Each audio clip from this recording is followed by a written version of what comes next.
RAPLife Sports. Today we have a legend in the business. We have Chris Broussard from Fox Sports One.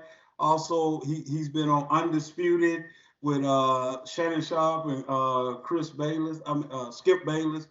He's also has his own radio show, The Odd Couple, with Rob Parker. Chris, thank you for coming on the show today and blessing us with your presence. Nah, it's great to be on, man. I'm looking forward to the discussion. Yeah, definitely. And from my end, you're a legend to me, somebody I've always looked up to. You're the Michael Jordan of what you do. I definitely want, give you your roses while you're here. You definitely. So maybe about 5 years, we'll have a doc series about, showing what you do behind the scenes. That's love, man. I appreciate that. Yeah, I really, I think that's really important because a lot of, people from our culture don't understand there's other ways to be in sports and still have a powerful impact in sports and not necessarily be that NBA player, be that NFL player, and you can still have a career in sports. And I don't think a lot of people in general understand that that's even possible. So that's why I say you're the Jordan of that, because you're the example for that. When I speak to youth or college students, high school, particularly high school and under, I'm always telling them, especially African Americans, that I was like most of our young boys. I wanted to play professional sports. I wanted to be a pro football player or a pro basketball player, and I didn't make it. And the fact is, most of us won't make it. But you can still have a career, a very rewarding and productive career in sports, even if you don't make it as an athlete. So whether it's a broadcaster, an agent, a nutritionist, a trainer, a coach, a photographer, a videographer, a writer, sports marketing, public relations, like you can go on and on. There are so many jobs that you can have in sports and be around the games. I've traveled the world, not just the country, the world, covering basketball. And so you can do a lot of great things and have a great career in sports, even if you don't make it as an athlete. But to do most of that, you're going to need the education. So that's why I tell kids, get that education, unless you're a superstar athlete, like a Charles Barkley or something, where, you get it based on your playing career. Most people are going to need to get it through their education. So that's very important what you brought up, and that's something that we definitely want to. And I do think the word is getting out as young African American boys and girls see more blacks doing this job on ESPN, on Fox Sports One, writing, for various newspapers or websites. I think they are starting to realize, hey, this is a career option that I can have that maybe 20 to 30 years ago, I don't know how many African Americans really even looked at something like this as something we could do. All right. Well, staying on lines of, with college and going into college, how do you feel about, college players, being paid? And if you think they should be paid, do you think everybody should, it should be one flat rate across, the starting quarterback getting the same as the backup lacrosse player? I think that obviously it's a very complicated topic. I definitely think they should get some pay. There's no question about that. And honestly, I think it should be the football and basketball players, males. Mm-hmm. I'm not into the whole, what are we going to do with the lacrosse team? Or what are we going to do with the women's rowing team? No. The only sports that are generating money are the football and the basketball on the men's side for the most part. So that's who should get paid. And so I think that is one thing I'll say about it. I think a good start is where they're at right now, where players are going to be able to capitalize on their marketing, on their likeness, their image and likeness. So, if that even spreads it out where, let's say a female basketball player, like when you have Brittany Griner, who was dunking, she may have been able to get an endorsement opportunity where she could have made money, even though the sport of women's basketball may not make money. So I think that's fair. Maybe if you have a great golfer who, people know about and she's a prodigy or he's a prodigy, and Nike or somebody else wants to sign them, that's fair, And so I think this is a good start. I don't know if it's the final answer or if it's the end all in that regard, but I think it's a good start. Zion obviously would have been able to make money on that last year. And that's fair because, the seventh man on the team who doesn't play a lot or if at all, and people don't know about him, maybe he doesn't get paid, and maybe he is more of a student athlete. And so I think a good start is now, and we'll see how that works out, because it is a complicated issue as far as, do you play the 51st guy on the football team? Right. And is he making as much as the other guy? So I just think allowing individual players at this point to capitalize off their likeness is good. And then get rid of some of the rules that just don't make sense nowadays, stuff like that. And I think those are definitely steps in the right direction. So yeah, I think that's a big step where they should go. Let me ask you a question. With keeping in line with what Sahara just asked you, do you believe personally that once everyone is able to get paid off their likeness, right? I know, like right now, it's in California and it's trying to trend across the United States. Do you think once that's in the SEC, the ACC, and everywhere, do you think that will cut down on some of the underground? Yeah. Probably not. It might cut down a small degree, but it's probably still going to be there to a certain level or a certain extent, which is unfortunate. But I think, there's corruption in virtually everything. And so you still may have some people that try to do those things. And even think about it, everybody's not going to get the huge deal. And certainly not national deal. Now, I think what a good number of athletes will get are local deals.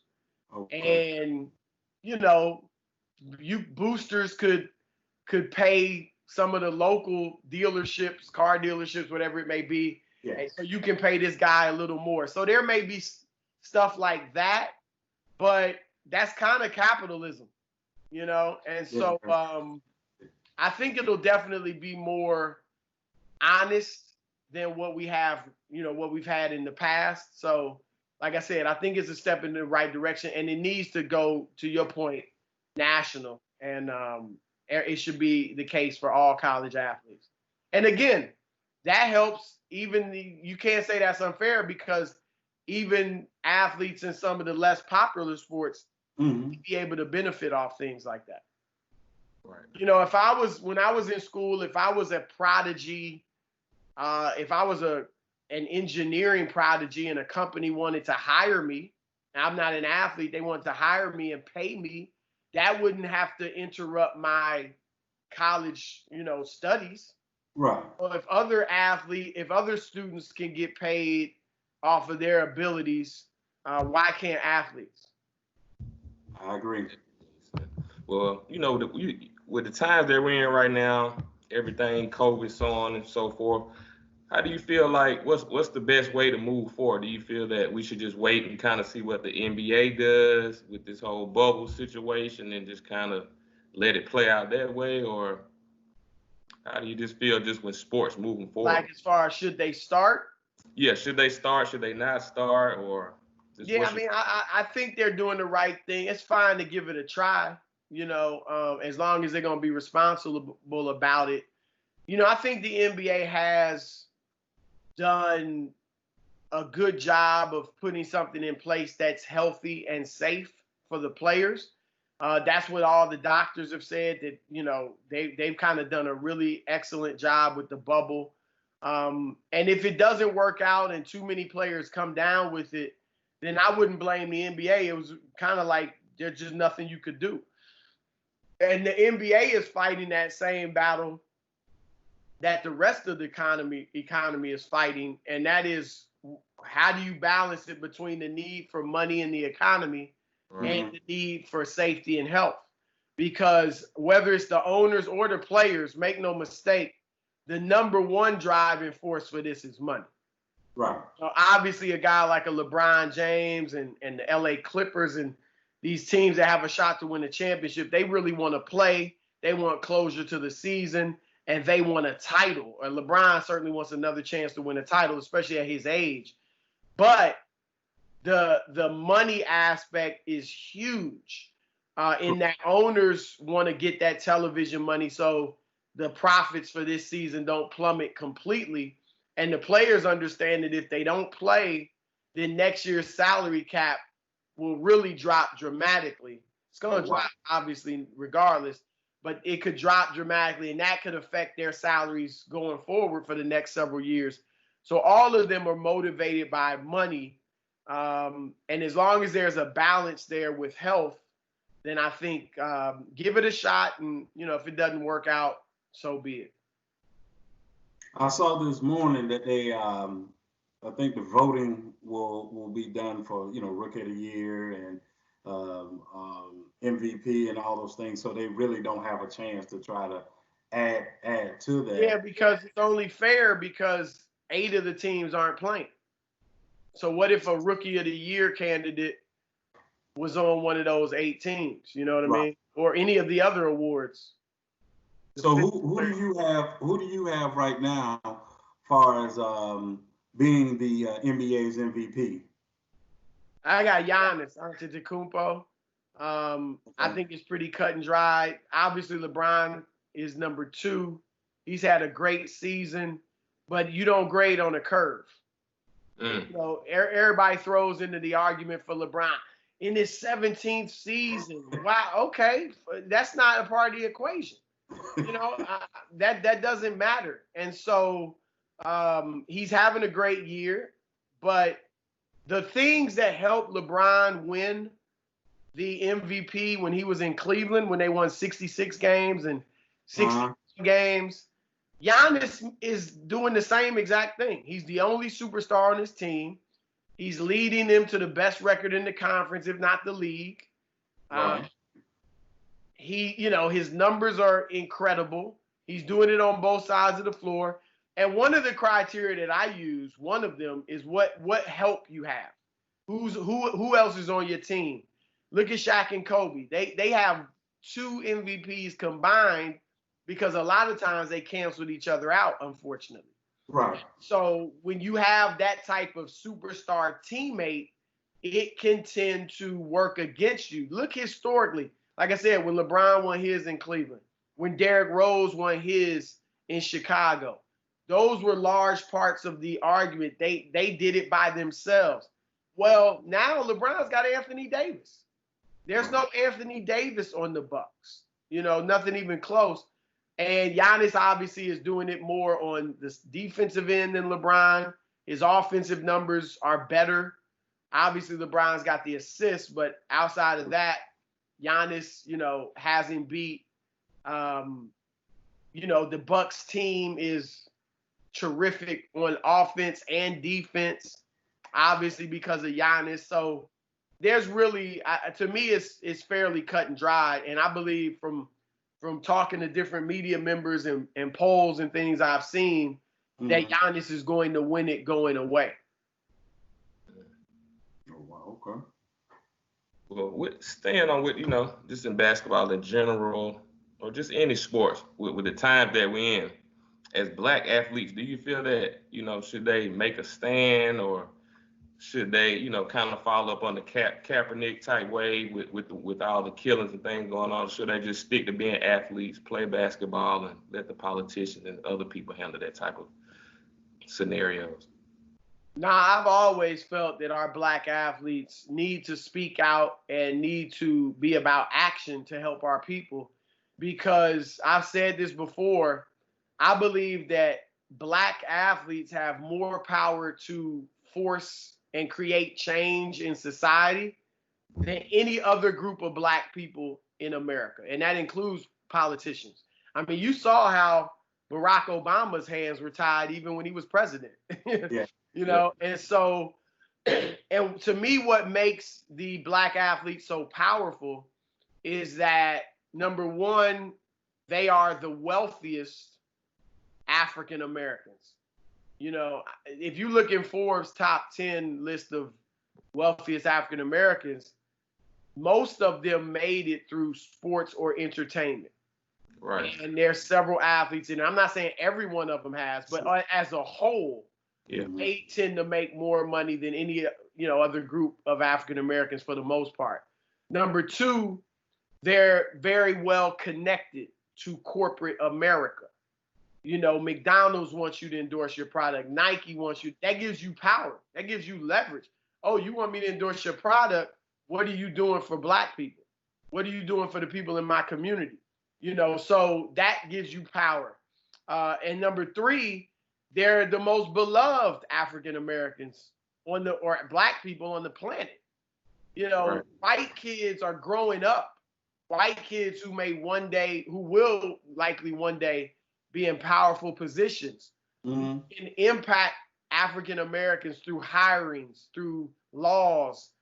I grow up idolizing Black athletes, you know, and as I said, back to the second point about being well connected, a lot of white power players in today's society want to be connected. They want to play golf with LeBron, or they want to go out to dinner with Steph Curry or whoever it may be, have him talk to their kids. And, Magic Johnson used to tell me when he played for the Lakers, all of these corporate titans wanted to, meet with him and play golf with him or whatever. And he was like, look, if I do this with you, then you have to teach me business. It's going to be a two-way street. Let me pick your brain about business. And so that's what I mean by being connected. And then number four, they're irreplaceable. They are the most irreplaceable Black people on earth. You can find a white accountant or journalist to do something that a Black person may do. You can't find I haven't seen the white LeBron James or Ezekiel Elliott or, Patrick Mahomes. I mean, our Black athletes, that's a skill set, number one, that most people just don't have. It's a very unique skill set where a lot of jobs are a lot of things that a lot of people can do. If they're trained to do it, a lot of people can do most jobs. That's not true with sports. And so our athletes are wealthy, well-connected, beloved, and irreplaceable. That is great leverage to do great things for the Black community. And so I would love for our athletes to unite and create like an organization of African American athletes where they use those advantages that I just mentioned to help the masses of Black people, whether it's in provoking and promoting policy changes and legislation, or even in the private sector. For instance, I'm just off the top of my head, if you're an athlete and McDonald's wants you to endorse them, how about if you're that good, every athlete doesn't have this leverage, but if you're that good and you say, well, okay, you want me to endorse your product, how many of your franchises are owned by Black people? 4%? Wow, we're 13% of the population. We got to get that up. So let's say put in my contract within 5 years, 8% of our owners are African American. Within 7 years, it's up to 11%. Within, you can do things like that. Right. I would love to see an organization of African American athletes. So like what LeBron James is doing is terrific in Akron, but I would love to see other athletes do. We should have 50 athletes doing that. Exactly. Where you're going through his program, I promise, if you graduate, you get a free college scholarship to the University of Akron. Right. We should have athletes in every, the top athletes in their hometown or the city they play in, whatever it may be, doing the same thing with the local college there. So LeBron could share the blueprint for them to do stuff like that. See, now speaking out is fine, and obviously guys are speaking out. But let's not get it twisted And let's understand that speaking out in the 60s and early 70s was a lot bigger than it is today. Right. Ali and Jim Brown and Bill Russell and Lou Alcindor, Kareem Abdul-Jabbar, when they spoke out, they were really risking something. Right. They were risking, heck, in some cases, potentially your life, certainly your career. Whereas now we've progressed to the point where speaking out is fine, but we need action. Speaking out's not enough. Honestly, it doesn't take a lot of courage to criticize Trump. I mean, you're going to get praised by half the country for doing that. Okay. So now I will say this, they do have more to lose in turn, not more to lose, because obviously, like I said, it was dangerous to do that in the 60s with Tommy Smith and John Carlos and what they did. But nowadays athletes have their brands and they're connected to the endorsers, like I mentioned, in corporate America. Back then, you didn't have those attachments. So like Michael Jordan said, in the 80s, Republicans buy sneakers too. Right. In the 60s, that wasn't even, nobody was even thinking about that. We're not endorsing products. That's not something we're tied to. So we don't have to put that on the line to speak out. But I would say today the athletes make so much money that even if you did risk losing an endorsement, you're still making millions from your contract in a lot of cases. And I also think you need to be strategic about like which athletes. Colin Kaepernick, I thought, was more courageous because at the time he began kneeling, he was a second stringer. He was expendable. Yeah. They could have cut him that season and nobody really would have thought twice about it. They could have cut him before it even became a story because he was sitting down for like 2 weeks before it became a story. They could have said, "What are you doing?" Talk to him privately and cut him. And nobody would have thought it was for any political reason or anything. He was expendable at that point. Whereas if he had done it, if a superstar does that, if a Russell Wilson, a Pat Mahomes, a LeBron James, a James Harden, if they kneel, you think they out of the league? No. They probably start a trend. You know what I'm saying? So that's where, I would advise, if you're just a marginal athlete, obviously you can speak out, but be wise. The Bible says be wise as a serpent, humble as a dove, so be wise about how you move. But I do think now is the time where our athletes, it needs to be more about action than just speaking. Speaking is important and good, but we need more than that. Let me ask you a question. I don't know if you ever been asked this, so I hope I'm asking something you've never been asked before. But my question for you is, what was the moment or the break that came for you that you felt like, okay, I'm in the game in this sports journalism business? Well, I mean, I would say when I got hired, by a mainstream, newspaper. I had my big break was I had a summer internship at the Cleveland Plain Dealer the summer after my junior year of college. That was the biggest newspaper in Ohio. I believe it still is. And so I did well that summer in the internship. And toward the end of the year, the summer, they told me they were going to hire me when I graduated. So that was really like, okay, wow. I mean, you can imagine going into your senior year of college, knowing you have a job when you graduate, a job that you'll enjoy, a job that you make good money at. So I would say that was certainly when I felt like, okay, I'm a sports writer. I'm in the business. Now at that time, I mean, I started out answering telephones. I didn't start out covering the pros. I didn't start out covering anything. I was in the office answering phones, doing the transactional page and all that stuff, editing. And then I started covering high schools. I covered high schools for about 3.5 years before I moved up to the pros. And so, that was the journey. And a lot of people don't see that. They want to go straight to the pros, but it, like Stephen A. Smith, I believe, started out covering high schools. You got to work your way up. And the best way to get to the top level where you want to go is to excel where you're at. Right. So, like you guys, if one of you is obsessed, or both of you, with getting on ESPN, and I can be up there with Stephen A. I should be up there.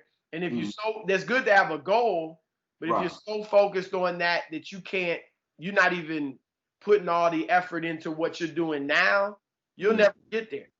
But the best way for you to have a chance to get there one day is to excel where you're at.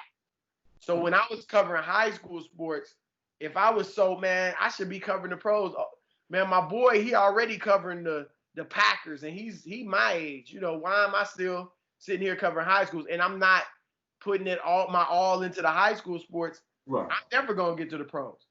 What I had to do was dominate my high school beat, write the best stories, break stories, do a great job covering high schools so that they would notice me, and then I get promoted to the pros.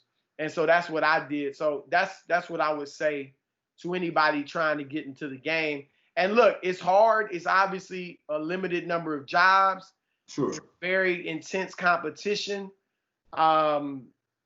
But you guys are taking a right step in that, like, nowadays, the internet has democratized things. Mm-hmm. When I was coming out of school, if you didn't get a job at a magazine, a newspaper, a radio station, or a television station, you were out. You weren't going to be in the media. It was just as simple as that. And you couldn't even produce clips to show people what you can do.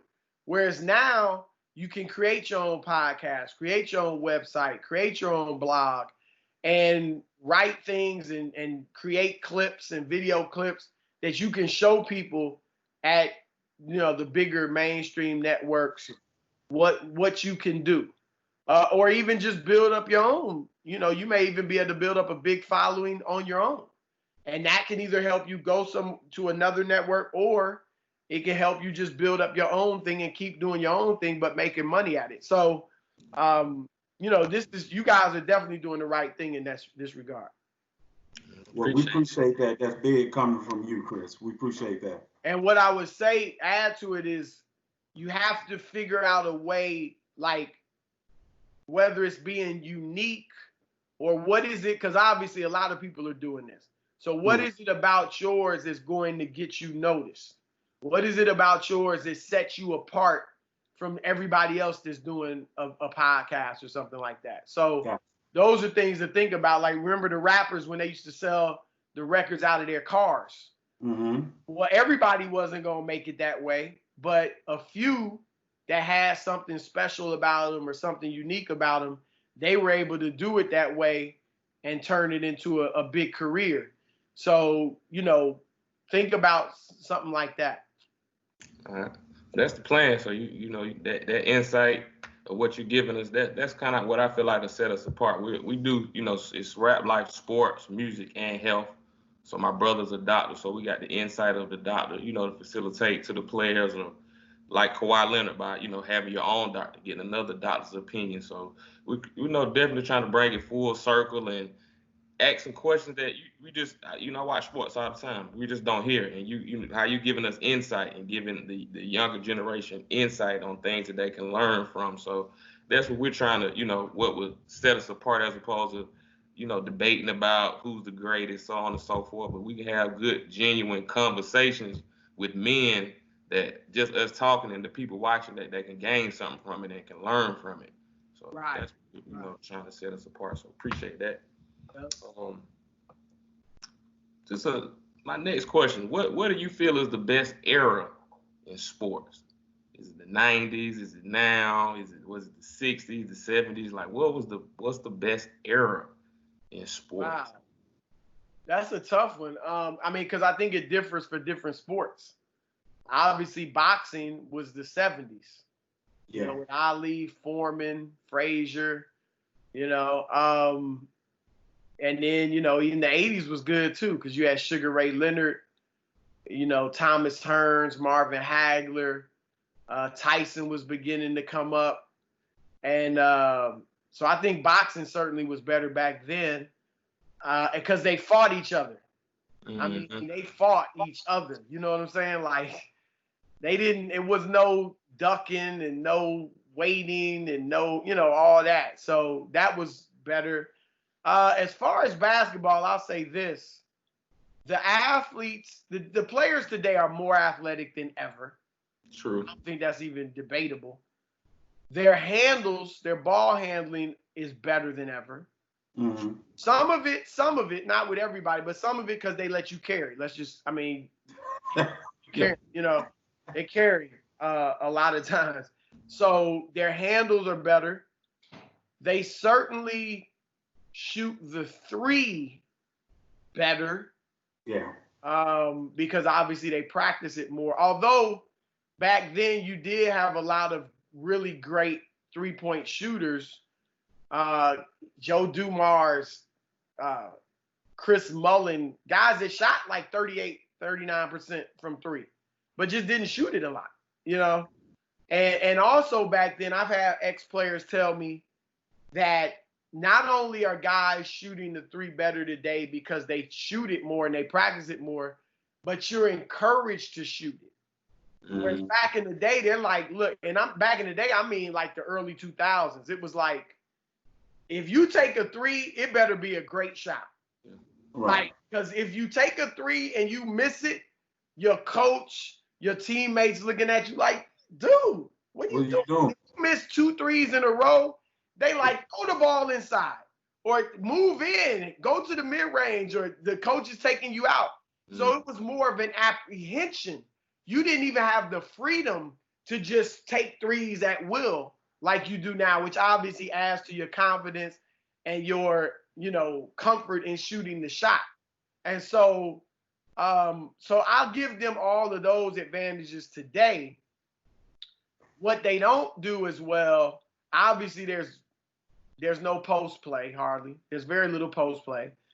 The offensive post players they don't have as many moves as the post players in the past, so they're not as good offensively in the post.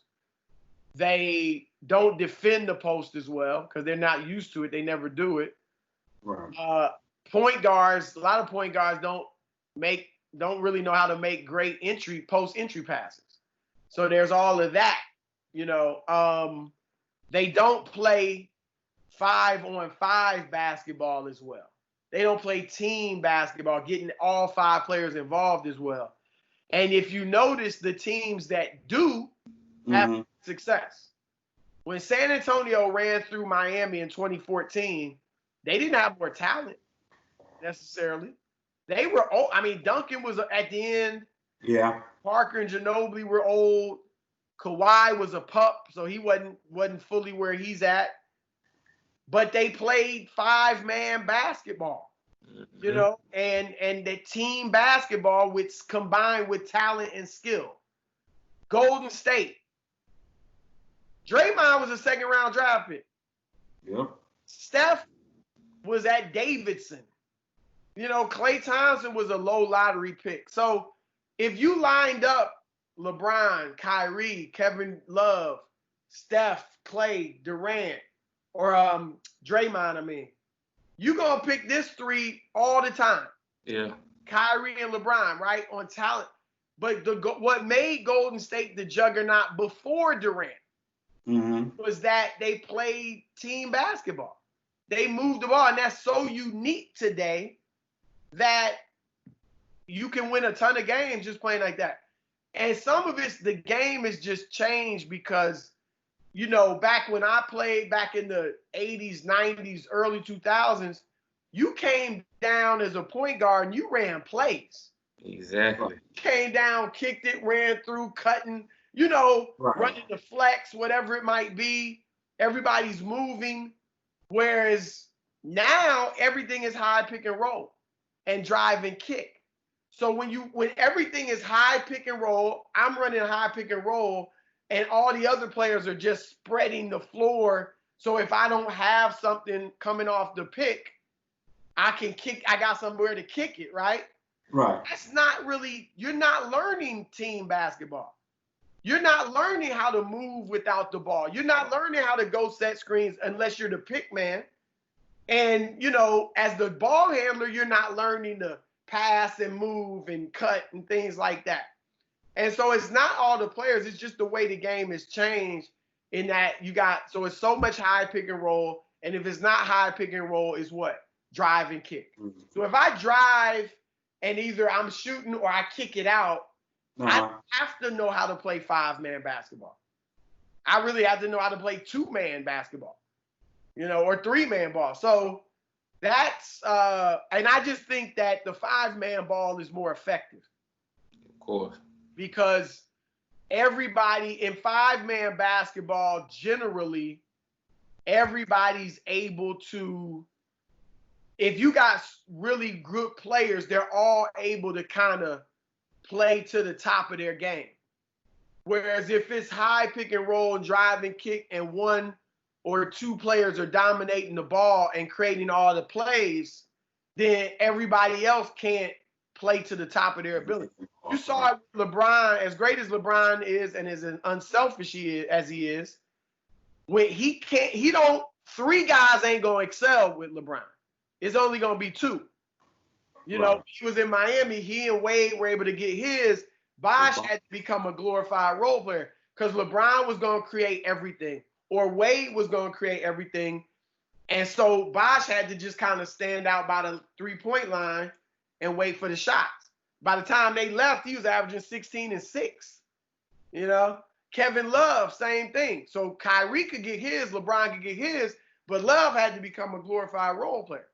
And learn how to shoot, hit threes and learn how to rebound from the perimeter. And so that's the difference. Whereas you look at Showtime, Magic could be at the top of his game.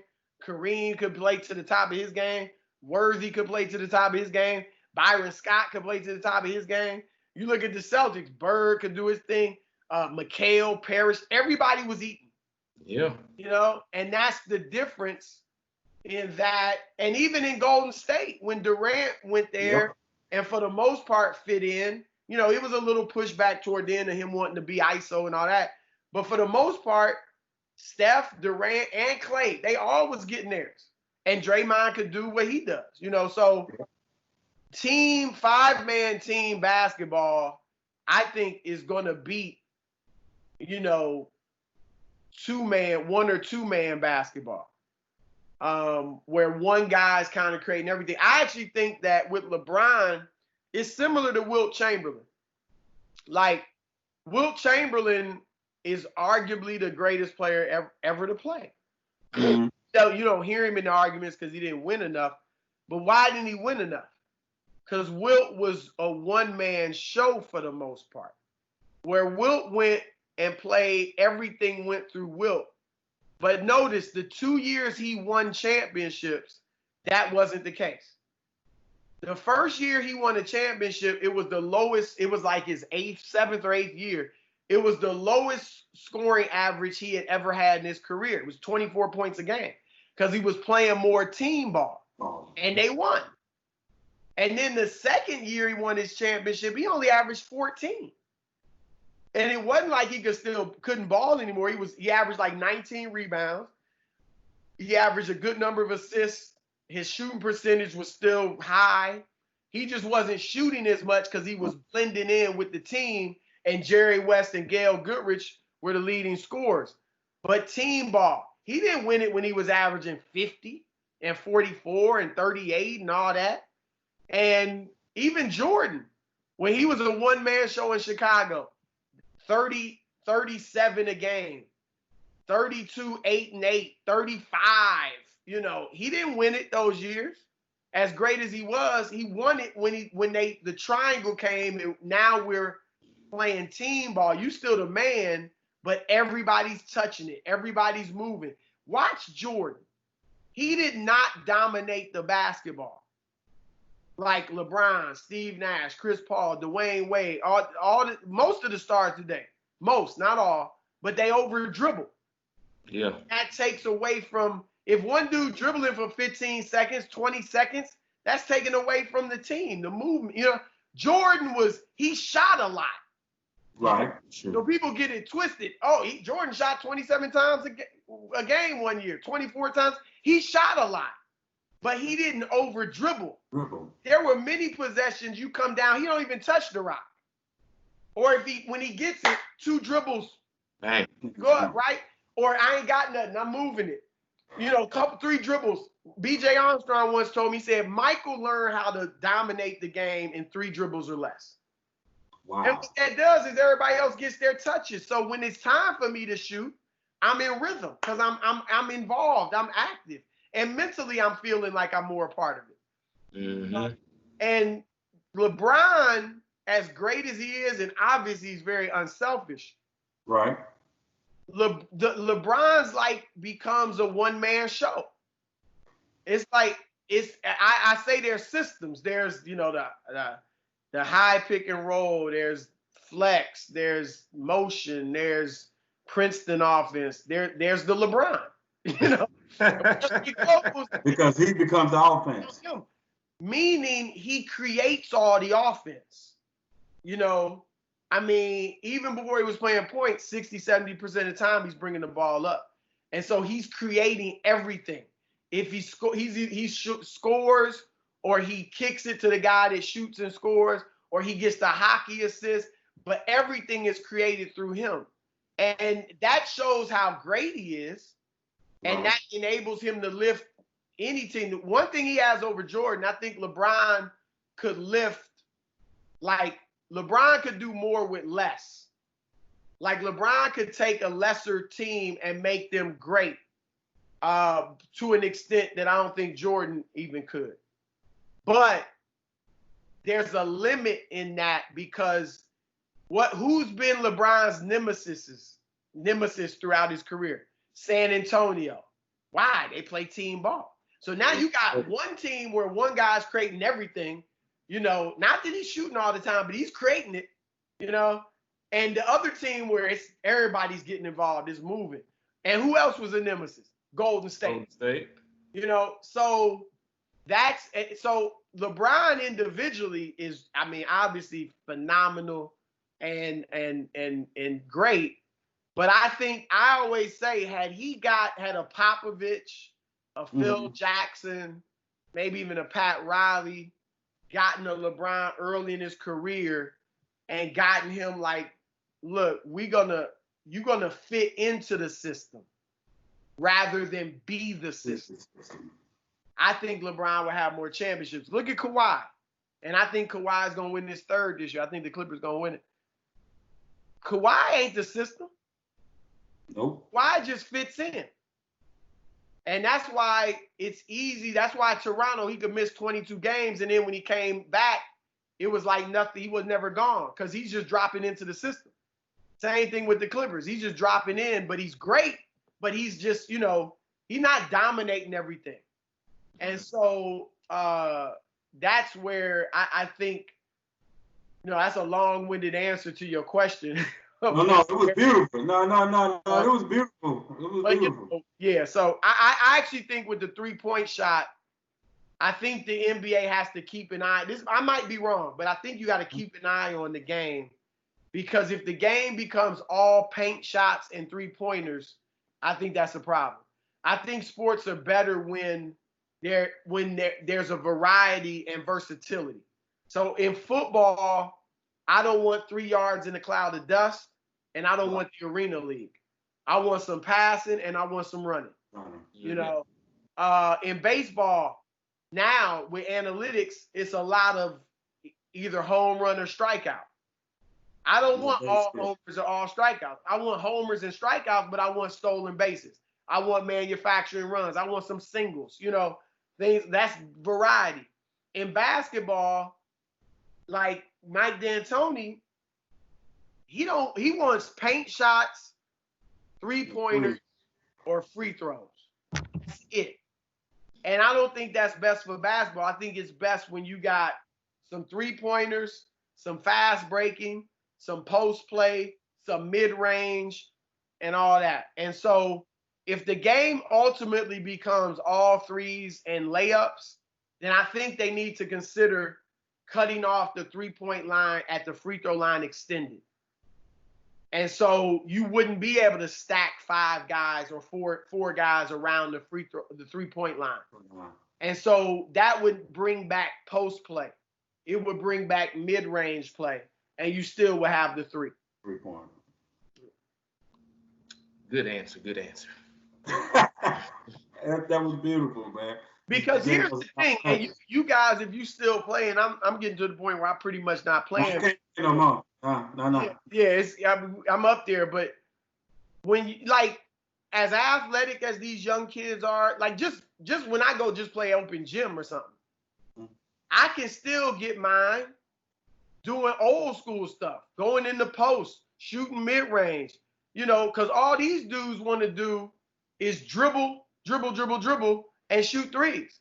That's it. And they'll go and have a 10-footer and kick it out, or beat you off the dribble and come back, and so as flashy and as, handles and the shots and all the range of jump shots and all that, I don't know, it's not more effective, than playing the old way.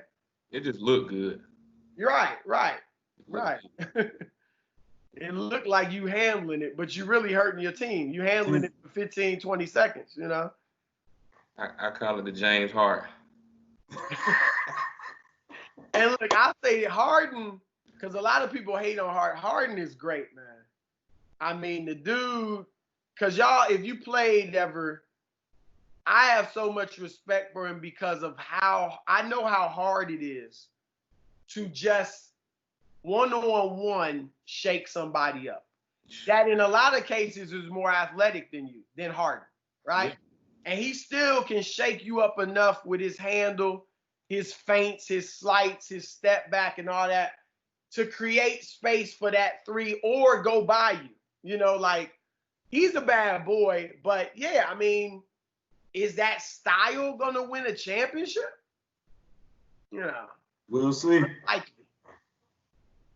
Well, Chris, we appreciate you coming on. I wanted to ask you, I know we talked about this with Scoop Jackson, is once the NBA Finals is set, we would love to have you back for something like a pregame final, based on your schedule, and talk about the last 2 teams standing. Yeah, as long as I can work it into the schedule, I'm open for sure. Yeah. I appreciate that. I'm gonna wrap it up with the last question. This is my new question I like to ask everybody. You kind of hinted on it earlier, but I still just want to ask it. What's your best perk by having the position that you're in, the job that you've had? What's been one of your best perks by having the role that you've been in?